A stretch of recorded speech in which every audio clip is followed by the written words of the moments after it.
What's up, guys? This is Cashren here with the very first Guild Wars series video, and today we're going to be talking about the biggest threat on Tyria at the moment, which would be the Elder Dragons.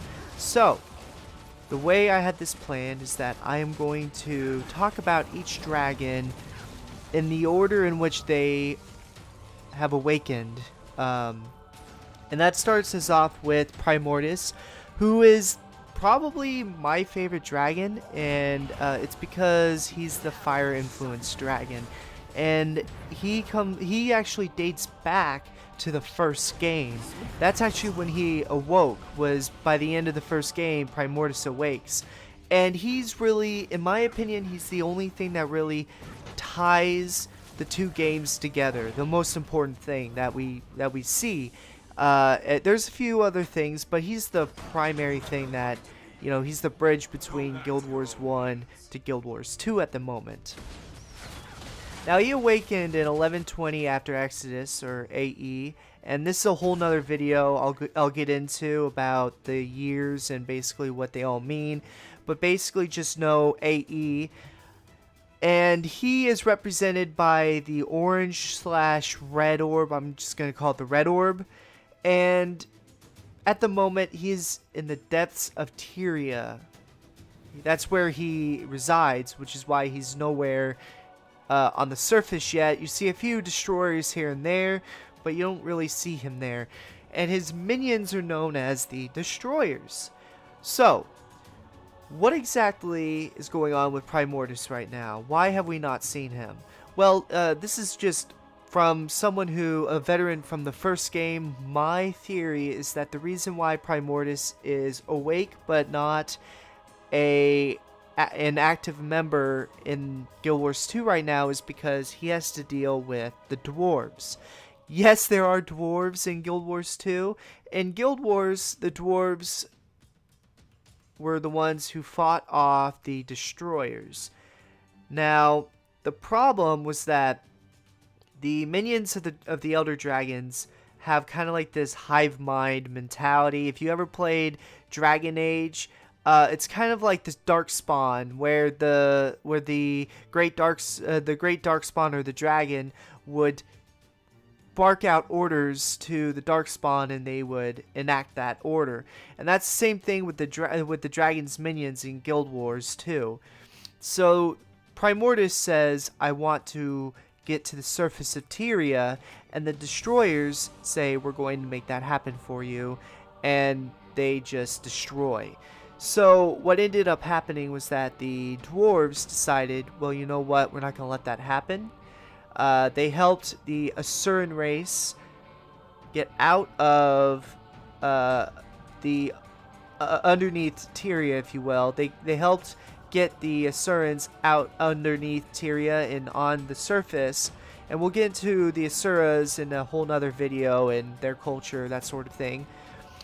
And so the dwarves just made it their mission to defeat the destroyers. Now, unfortunately, this would turn out to be impossible to do.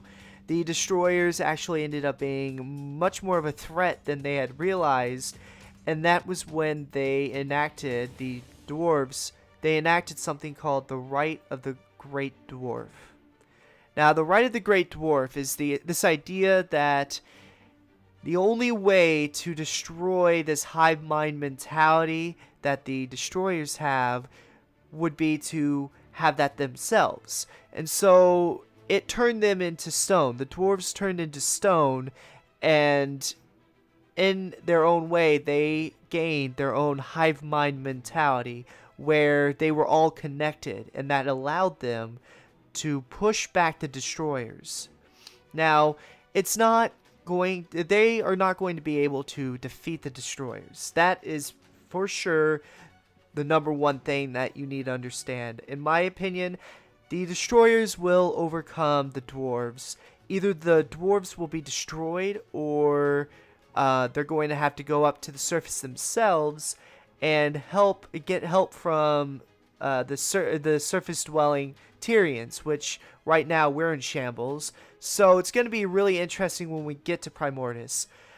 And so right now Prai Mortis is underneath Tyria, which is the continent of the world. And in my opinion, he's probably just chilling, relaxing, trying to devour as much magical energy or ley line energy that he can get his hands on underneath Tyria. Now, if you notice in some areas of Tyria, you will find destroyers just hanging about. And my theory about this is that the destroyers that are seeping through and they're actually making it up to the surface of Tyria are trying to find Prai Mortis more magical energy. They're trying to find more ley line energy so that way Prai Mortis can get stronger, which then in turn means those destroyers will get stronger. And then with the destroyers getting stronger, they will be able to overcome the dwarves. And when that happens, Prai Mortis will then be able to rise, and he will be the next threat that we have to overcome. Now, in terms of Prai Mortis being the dragon that we fight coming up, I don't think that's going to happen. I believe Prai Mortis is going to be second to last dragon we end up fighting. And the reason why is because he started everything, so he has to be one of the last that we fight. And so it would be very disappointing if we fought Prai Mortis next. The next dragon that we're going to be talking about would be Jyr Mag.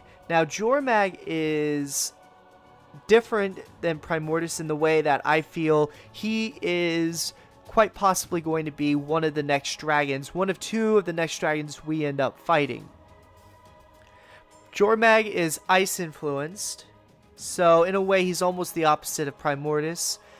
He awakened in 1165 AE, so that's about 45 years of a difference from Prai Mortis.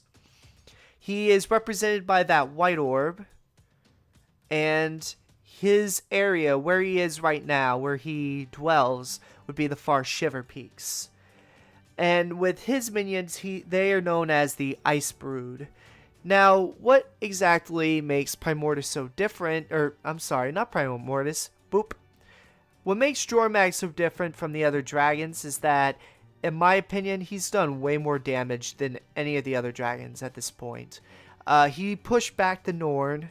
The Norn had to be pushed back and down south, along with all kinds of other frozen tundra life. One of my favorite would be the Kodan, and the Kodan had to get pushed down. They couldn't stay.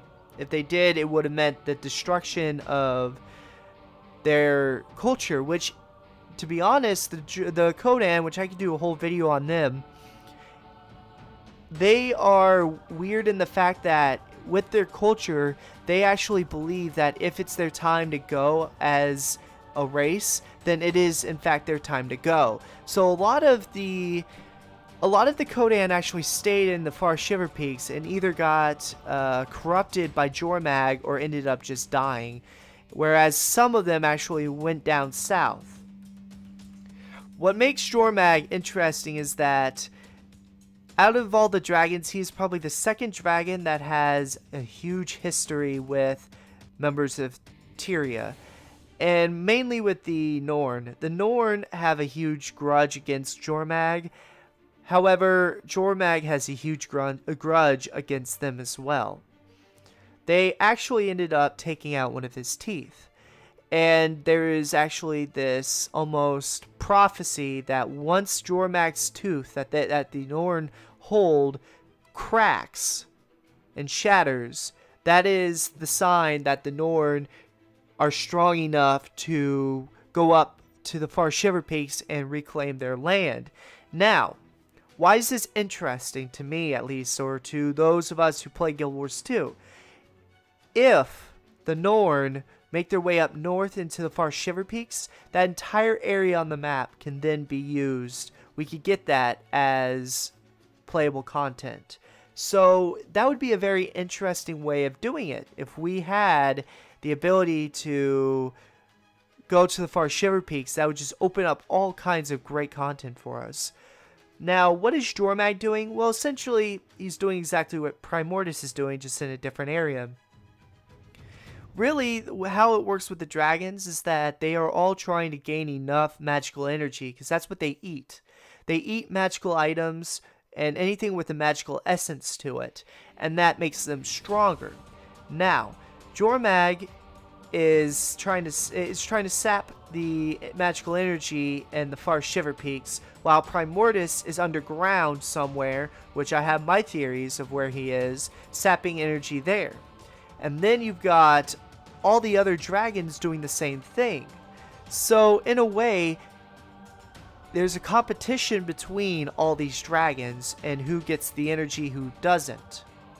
So it's very interesting to see what's going to happen in the near future when the elder dragons are far and far more and more scarce as we go on. The next dragon we've got is Zaitan, who is actually the first dragon we defeat. He is in the vanilla of the game, and he is considered the Death/Shadow Influence dragon. He awoke in 1219 AE, so big gap there. He is represented with that dark green orb, and his area, or where he dwelled, would be the ruins of Or. And I could do a whole nother video with Or. I'm not going to get into it now. And his minions would be the Risen, which are kind of like the undead, if you will. Now, Zaitan, in my opinion, Zaitan was the most aggressive dragon we've met so far. He basically thought, well, I have this force, I have so much going for me, I'm going to go ahead and finish this off. And that bluntness that he had ended up being his downfall, and the Pact ended up being able to defeat him. There's not much more to say about him, but the next one is a very interesting dragon known as Krakatoa. Now, Krakatoa has a lot of lore to him and a lot of stories, but essentially he is a crystal-influenced dragon. He was awakened in 1320 AE, and he is represented by that purple orb. And his area is known as the Dragon Brand, which also means that his minions are known as the Branded. And he is probably second favorite on my list. And then first would be Prai Mortis, then Jyr Mag.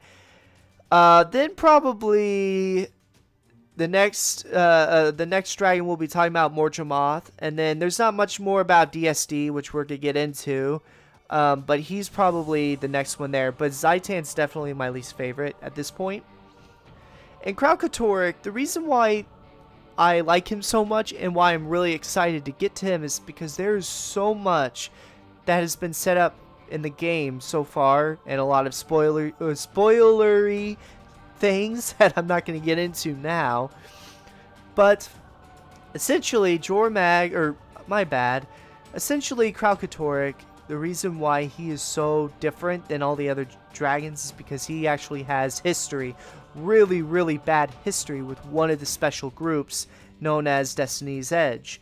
And so Krakatoa is going to be a very fun matchup to see. Now, another reason why Krakatoa is an interesting character is because of Glint. And we just talked about Glint very recently in the game. We actually have one of Glint's eggs, one of her children. And so we've been protecting that. So it's going to be very interesting to see what happens with that egg in Krakatoa. Now, one thing I would just absolutely love, or really I should start at, is that Glint was a dragon that in the first game helped you, the player, out to try and defeat Krakatoa, but that all went to hell. So where do we stand right now? Well, Krakatoa is still alive. His champion used to be Glint, and then you had Destiny's Edge befriend Glint, and Glint went against and betrayed Krakatoa. So what ends up happening is, long story short, again, another video for another day, is that Glint ends up dying. And there's this whole prophecy that she comes up with, all kinds of cool stuff. We'll get into that later. But what would be very interesting, what I would like to see, is that there's actually another child known as Gleam that is an offspring of Glint. And the very interesting thing to see would be having a matchup between Gleam and the new egg of Glint's, and seeing those two fight when the time comes. And to me, that would be just a whole nother arc. That would give us a whole nother purpose to that egg right now, and it would just blow my mind to see that. Now, the next dragon we're going to talk about is the most recent one that we have defeated, known as Mordremoth. He is more of a planty, earthy dragon. The issue with the lore right now, what ArenaNet, the creators of Guild Wars 2 and Guild Wars, they also call Mordremoth the Mind Dragon, which I don't really agree with. And the reason why is because, in a way, all the dragons manipulate through the mind. That's the whole point of corruption, is that it attacks the mind first, and then you have the physical changes. So to say that Mordremoth is the Mind Dragon, in my opinion, is very false, because you've got all these other dragons doing exactly the same thing.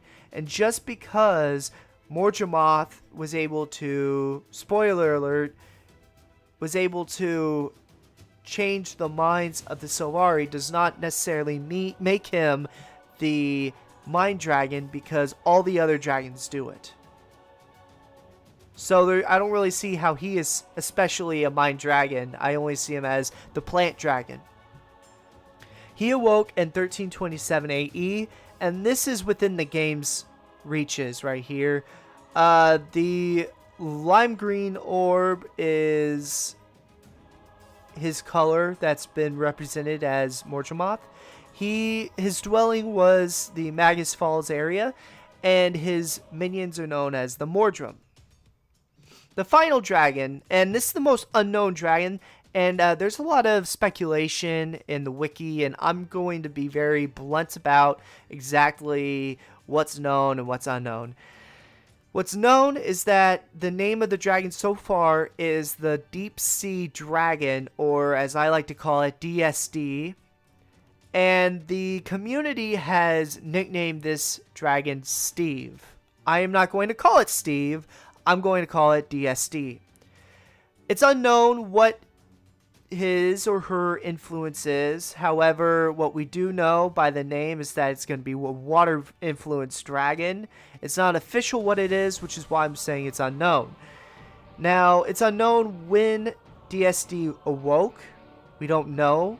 There's a lot of speculation, but I'm not going to say anything until we know further on. And also, the Deep Sea Dragon is represented by that blue orb. That is something we absolutely do know. Now, we don't actually know exactly where the DSD dragon is, I'm sorry, that's very redundant of me. We don't know exactly where DSD is dwelling. However, the speculation is the unending ocean.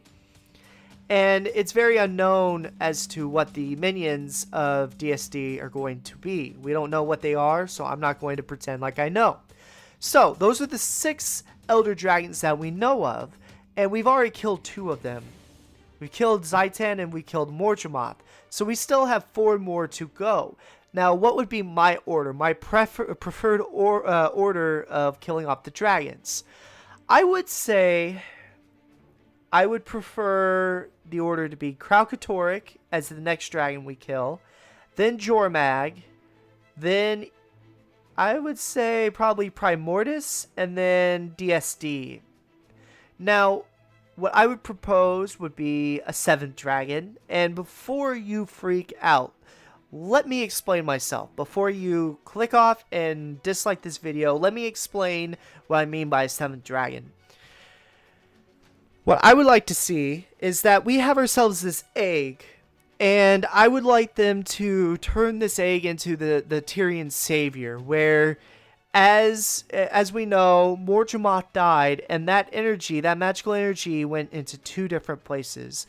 It split into the egg, and it went to the earth, or at least that's been my understanding. If I'm wrong, let me know, and I will update this video. But most of that energy went into the egg, for sure. So, what we know is that the egg is actually absorbing all the magical energy, or the ley line energy that the dragons are absorbing.